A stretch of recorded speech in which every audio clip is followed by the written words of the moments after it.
बोले ठाकुर जी महाराज की जय। श्री सुखदेव जी कहने लगे, हे राजन, आज कितने ही कृष्ण खरीद लो, ढेर के ढेर कृष्ण बिक रहे हैं। ऋषि मुनियों ने जिसका पार नहीं पाया, आप कितने ही ढेर के ढेर कृष्ण अपने घर में ले आओ, डलिया भर के ले आओ। मेरे भगवत प्रेमियों, ये केवल दिखावा है, ये भक्ति नहीं है। भक्ति कहते हैं समर्पण को। मैंने कल बताया था, पहली भक्ति है संत का साथ, प्रथम भगत संतन कर संगा, और दूसरी भक्ति क्या है? दूसरे रत मम कथा प्रसंगा। संत श्रोमण तुलसीदास ने कथा सुनने के लिए नहीं लिखा है, कथा सुननी नहीं है। इसीलिए मैं तुम बार बार कह रहा हूं, कथा सावधान होकर के सुननी चाहिए, कथा सुननी नहीं है। तुलसीदास जी महाराज कह रहे हैं दूसरी भक्ति है ये कथा, और दूसरी भक्ति तब मिलेगी जब कथा से रति हो जाएगी। रति माने क्या है? प्रेम। कथा से प्रेम होना ही दूसरी भक्ति है। जिसका कथा से प्रेम नहीं है, दूसरी भक्ति में प्रवेश नहीं हो सकता है। ये दूसरी भक्ति में हम आप बैठे हुए हैं, कथा से प्रेम। जो ठाकुर से प्रेम करते हैं, ठाकुर की कथा से प्रेम नहीं करते हैं, ठाकुर उनके बदले में उन्हें दुख देता है। हनुमान जी कोई श्रोता ना आए, कहीं भी कथा हो मेरे राम की, राम जी की कहीं कथा हो, मेरे ठाकुर की कहीं कथा हो, उस कथा में कोई ना आए, लेकिन हनुमान जी महाराज जरूर आते हैं। सबसे पहले आते और सबसे बाद में जाते हैं।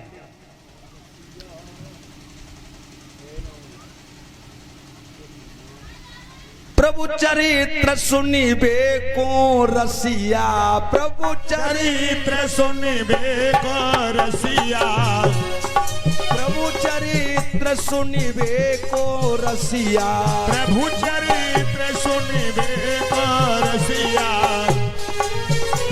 कहीं भी प्रभु की चर्चा हो रही हो, हनुमान जी महाराज वहां विराजमान रहते हैं। जितने जगह कथा चल रही होगी, उतने ही रूप बना करके हनुमान जी महाराज वहां कथाओं में पहुंचते हैं। और हनुमान जी महाराज सशरीर हैं, सशरीर उसी शरीर से हैं जिस शरीर से त्रेता युग में थे। अश्वत्थामा, बलि, व्यास, हनुमान, कृपाचार्य और विभीषण, ये 6 अमर हैं। और मैं आपको सच्ची बात बता रहा हूं, हनुमान जी का सशरीर दर्शन हुआ है, सशरीर। आपके बात में बिल्कुल सच्ची बात अपनी बता रहा हूं। हनुमान जी ने सशरीर दर्शन दिया है, जिस शरीर, जो शरीर त्रेता युग में था, वही शरीर से।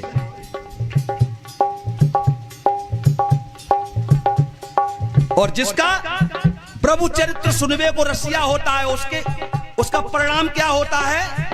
उसके हृदय में राम लखन सीता मन बसिया, राम लखन सीता मन बसिया, राम लखन सीता मन बसिया, राम लखन सीता मन बसिया, राम लखन सीता मन बसिया। प्रभु चरित्र सुनिबे को रसिया, प्रभु चरित्र सुनिबे को रसिया, प्रभु चरित्र सुनिबे को रसिया, प्रभु चरित्र सुनिबे को रसिया। राम लखन सीता मन बसिया, राम लखन सीता मन बसिया।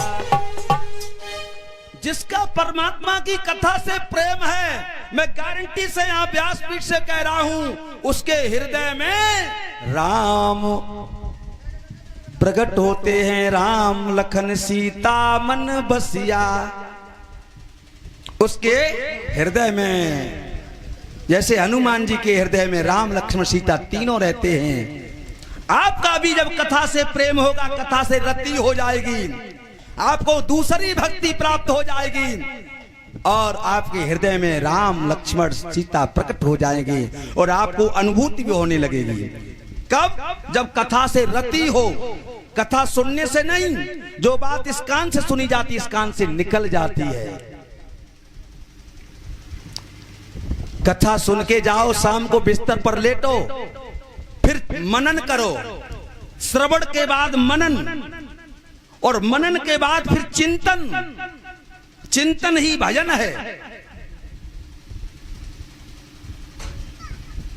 और जब मनन, श्रवण के बाद मनन चिंतन जब होगा तो आप जब सो जाएंगे तो सोते समय भी निध्यासन भी हो जाएगा, वही चलेगा जो आपका मनन और चिंतन है। मैं प्रैक्टिकल आपको बता रहा हूं। जिस समय मैं इनके यहाँ हारमोनियम सीखते थे, आश्रम पर शाम को पहुंचते थे और रात को जब सोते थे तो मुझे लगता था पूरी रात हारमोनियम बजा रहे हैं। जिस पर आपका मनन चिंतन होगा वही आपको निध्यासन में भी। ये तीन बातें जब होने लगती हैं तो निश्चित ही उसके हृदय में राम प्रकट हो जाते हैं। बोलिए आनंद कंद भगवान की जय। लेकिन हमारी बहनें कैसे पूजा करती हैं? देवी मैया की पूजा करने जाती हैं, खूब बढ़िया बढ़िया पकवान बना के ले जाती, देवी मैया को चढ़ाऊंगी और देवी मैया को खोट खोट के चढ़ा देंगी कि देखी घन श्याम जगत की रचना। विनोद, देवी मैया को तो केवल नाम है और खाए को जात गट्टे ही गट्ट हम खुद ही खा जाते हैं। कि देखी घन श्याम जगत की रचना, देवी जी को भोग लगाए खाए जाए अपना। देखी घन श्याम जगत की रचना, देखी घन श्याम जगत की रचना, देवी जी को भोग लगाए खाए जाए अपना। देखी घन श्याम जगत की रचना, देखी घन श्याम देवी जी को भोग लगाए खाए जाए अपना, देवी जी को भोग लगाए। कल परसों एक भैया मेरे पास आए थे, हमसे बोले कि तुमने 2 दिन हो गए कथा में भोग नहीं लगाओ, कथा तो बेकार ही हो गई। हमने कि ठीक है, हमने तो भैया नहीं लगाया भोग। बोले कथा में भोग लगता है। हमने कि जो भाई या बहन यहाँ प्रसाद ले आए उन्होंने अपना जैसी इनकी श्रद्धा है, जैसा भाव उसके अनुसार चढ़ा दिया, समझ लो भोग लग गया। ये बाद में जो है ये दंभ पाखंड है। मैं आपको आज भोग बता रहा हूं, भोग क्या है और परमात्मा किस भोग से प्रसन्न होता है। एक संत का संदेश है, संत समझा रहा है, अजब हैरान हूं भगवन तुम्हें कैसे रिझाऊं मैं। अपना अनुभव बता रहा है संत, अजब हैरान हूं भगवन तुम्हें कैसे रिझाऊं मैं, न कोई वस्तु है ऐसी जिसे सेवा में लाऊं मैं। बोले हम बहुत परेशान हैं, तुम कैसे रीझोगे, कैसे प्रसन्न होगे। हमारे पास तो कोई ऐसी वस्तु नहीं है जिसको मैं अर्पण कर सकूं, क्योंकि यहां जो कुछ भी दिखाई दे रहा है सब कुछ तुम्हारा ही बनाया हुआ है। और सुखदेव जी कहने लगे राजन, वो संत कह रहे हैं करूं किस तरह आवाहन, करूं किस तरह आवाहन, तुम मौजूद हो हर जगह। जब तुम हर जगह मौजूद हो फिर क्यों आवाहन की जरूरत है।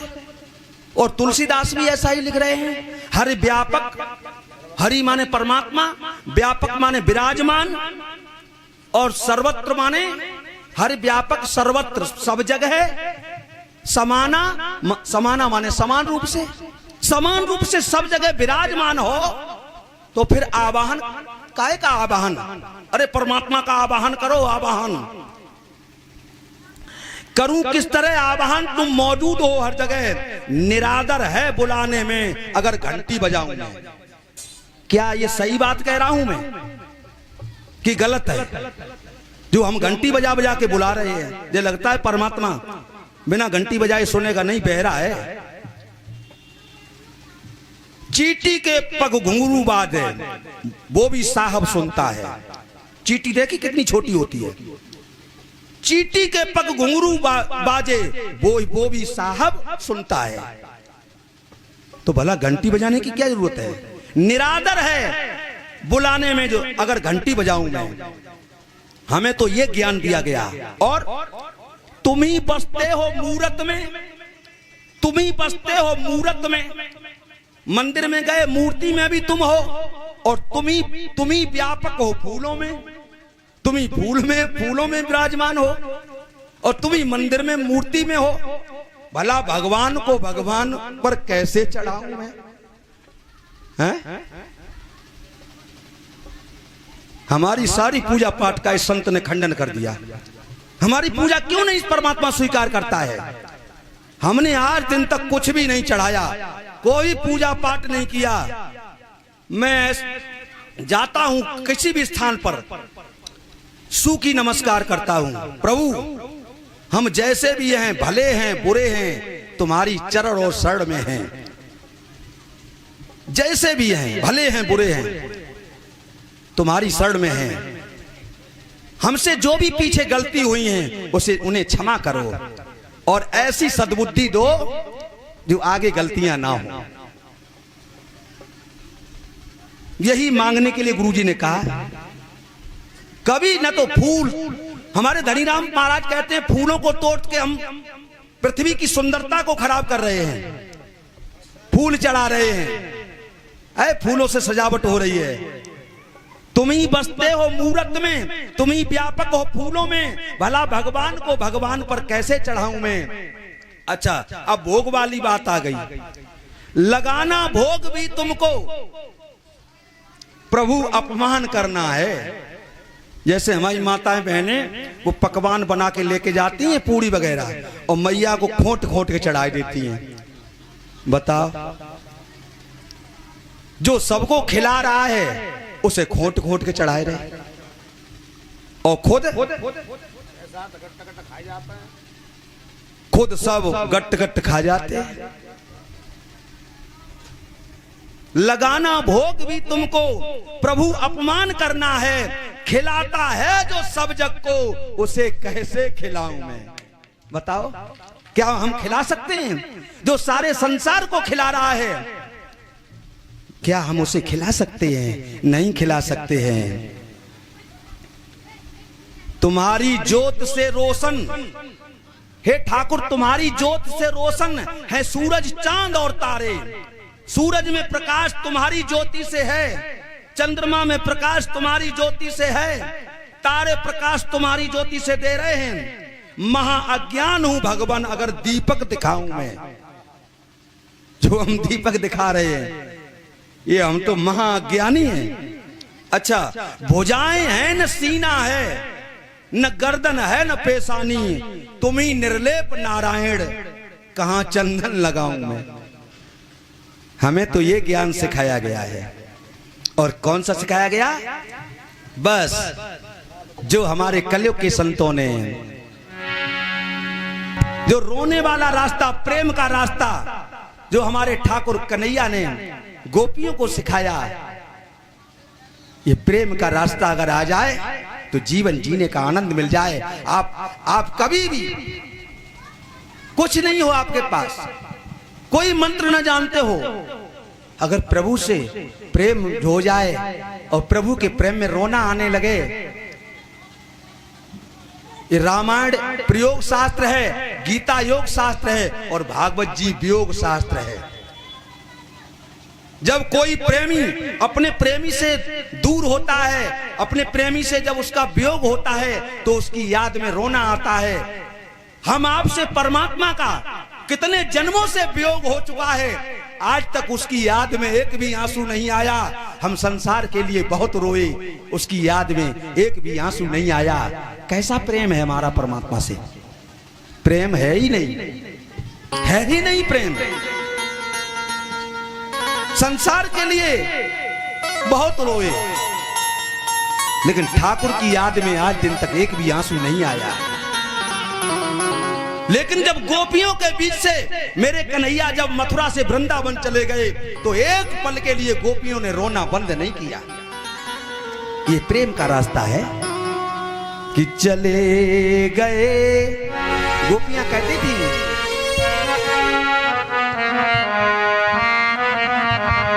चले गए दिल के दामन गिर।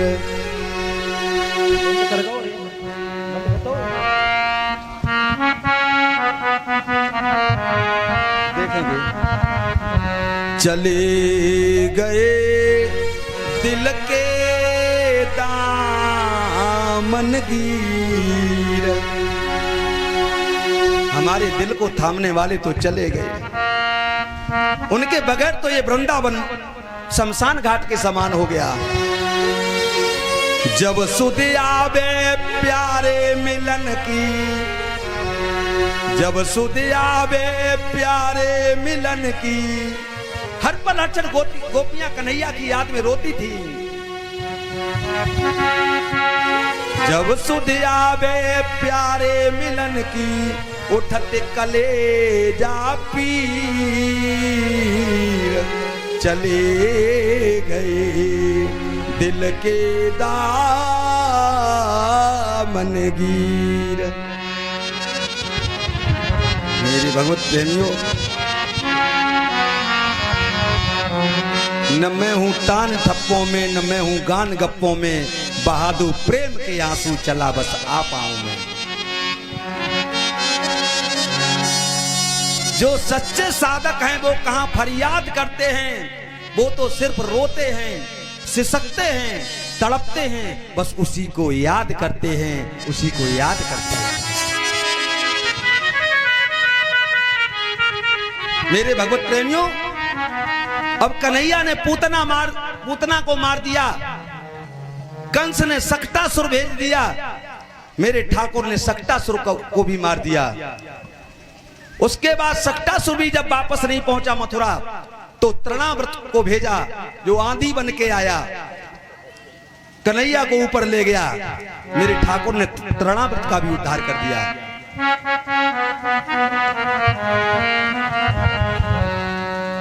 भगवान राक्षसों को मारते जा रहे हैं। हमने अभी कहा था राक्षस क्या है? जो हमारे अंदर बुराई है वो राक्षस है, यानी अवगुण जो है हमारे अंदर वो राक्षस हैं, गुण देवता हैं। हमारी आत्मा कृष्ण है। आज मेरे कन्हैया अपने भक्तों के अंदर से अवगुण रूपी राक्षसों का वध कर रहे हैं, अवगुण रूपी राक्षसों को मारते जा रहे हैं। कि जेठ जुगत से रहो, करो मत काऊ की निंदा। सुन ले भैया, जो हम दूसरे की बुराई करते हैं, दूसरे की निंदा करते हैं, हम बहुत अच्छे बनते हैं। जो दूसरे में एक बुराई देखता है, ये 3 उंगली उसकी तरफ इशारा करती हैं। दूसरे में बुराई देखने वाला 3 गुना बुरा होता है। अगर दूसरे में हमें एक बुराई दिखाई दे रही है तो हम तिगुने बुरे हैं। ये 3 उंगलियां हमारी तरफ इशारा कर रही हैं। इसलिए महात्मा गांधी का संदेश है, वो न तो किसी में बुराई देखते थे और न किसी की बुराई अपने कानों से सुनते थे और न किसी की बुराई वाणी से करते थे। यही 3 बातें आ जाएं, मैं गारंटी के साथ कहता हूं व्यासपीठ से, गारंटी के साथ कहता हूं व्यासपीठ से, आपके अंदर वो प्रेम प्रकट हो जाएगा, वो प्रेम प्रकट हो जाएगा जिसे ठाकुर हमारे हृदय में प्रकट होता है। ऐसे नहीं। बहुत कथा सुन ली है आपने, बहुत कथा सुनाने वाले आए होंगे। केवल ताली बजाने से बात नहीं बनेगी। ये कथा स्वयं में प्रसाद है। लोग प्रसाद के लिए लड़ाई करने लगते हैं। कथा के बाद में प्रसाद नहीं मिला। व्यास गद्दी से जो उच्चारण हो रहा है वो स्वयं प्रसाद है। ये प्रसाद अगर आपने ग्रहण कर लिया तो मैं गारंटी से व्यासपीठ से कह रहा हूं आपको जीवन जीने का आनंद मिल जाएगा, जीवन जीने का आनंद मिल जाएगा।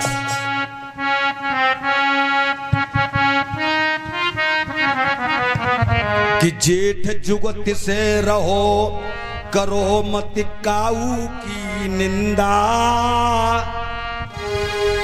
और धर्मराज दरबार चमक जाए तारे और चंदा।